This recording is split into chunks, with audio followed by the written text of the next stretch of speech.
ಇಲ್ಲಿ ಬಂದಾದ್ಮೇಲೆ ಮದುವೆ ಆಯಿತು, ಮಗು ಆಯಿತು, ಇವಾಗ ಚೆನ್ನಾಗಿದೆ. ಅಂದ್ಕೊಂಡಿರೋದು ಆಗಿದೆ.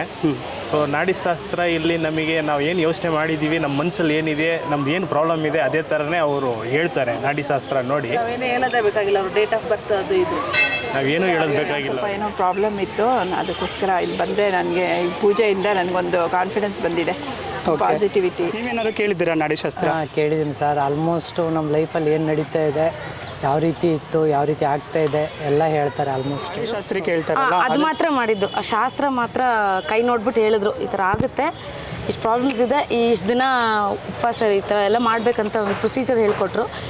ಅದು ತಕ್ಕಂತೆ ಮಾಡಿದ್ವಿ, ಅದ್ರ ಫಲ ಚೆನ್ನಾಗಿದೆ. ಸರ್ವಂ ಶಿವಂ ಸುಂದರಂ ಅಷ್ಟೇ ಸರ್. ಶಿವನ್ ನಂಬೋದಂದ್ರೆ ಎಲ್ಲದು ಆಗುತ್ತೆ. ಮತ್ತೆ ಇವರು ಪೂಜಾರಿನೂ ಅಷ್ಟೇ, ಎಲ್ಲ ಕನ್ನಡದಲ್ಲಿ ಸ್ವಚ್ಛವಾಗಿ ಮಾತಾಡ್ತಾರೆ, ಎಲ್ಲರಿಗೂ ಅರ್ಥ ಆಗೋ ಥರ ಮಾತಾಡ್ತಾರೆ. ಸರ್ ನಿಮ್ಮ ಸಮಸ್ಯೆನ ನೀವೇ ಹೇಳ್ತೀರಾ ಅಥವಾ ಅವರೇ? ಇಲ್ಲ ಅವರೇ ನಾಡಿ ಹಿಡಿದು ಚೆಕ್ ಮಾಡಿಬಿಟ್ಟು ಅವರೇ ಹೇಳೋದು. ಓಕೆ, ಕರೆಕ್ಟಾಗಿ ಹೇಳಿದ್ದಾರಾ? ಹಾಂ, ಕರೆಕ್ಟಾಗಿ ಕೇಳಿದ್ದೆ ಅವ್ರು ಕರೆಕ್ಟಾಗಿ ಹೇಳ್ತಾರೆ, ಏನಿದೆಯೋ ಅದೇ ಹೇಳ್ತಾರೆ. ನಿಮ್ಮ ಸಮಸ್ಯೆನ ನೀವೇ ಹೇಳ್ತೀರಾ ಅಥವಾ ಅವರೇ ನಿಮ್ಗಿಂತ ಮುಂಚೆ ತಿಳಿಸ್ತಾರಾ ಅಂತ?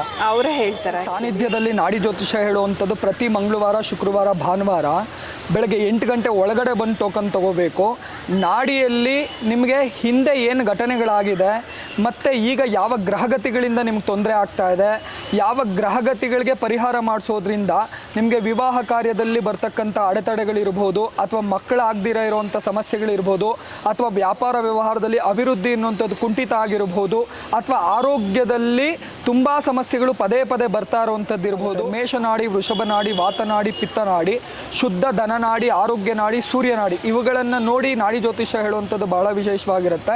ಹಾಗಾಗಿ ಸಾನ್ನಿಧ್ಯಕ್ಕೆ ಯಾರೇ ಬಂದರೂ ಸಹ ಆ ನಾಡಿ ಜ್ಯೋತಿಷ್ಯವನ್ನು ನೋಡಿ ನಿಮಗೆ ಪೂರ್ವದಲ್ಲಿ ಯಾವ ದೇವರುಗಳ ಪೂಜೆ ಮಾಡೋದ್ರಿಂದ ಅಭಿಷ್ಟಾನುಗ್ರಹ ಆಗುತ್ತೆ, ಯಾವ ದೇವಾನುದೇವತೆಗಳಿಗೆ ನೀವು ಆರಾಧನೆ ಮಾಡೋದ್ರಿಂದ ನಿಮ್ಮ ಕಷ್ಟಗಳು ಪರಿಹಾರ ಆಗುತ್ತೆ ಅನ್ನುವಂಥದ್ದು ನಾಡಿ ಜ್ಯೋತಿಷ್ಯದ ಮುಖಾಂತರವಾಗಿ ತಿಳಿಸುವಂಥದ್ದಾಗುತ್ತೆ.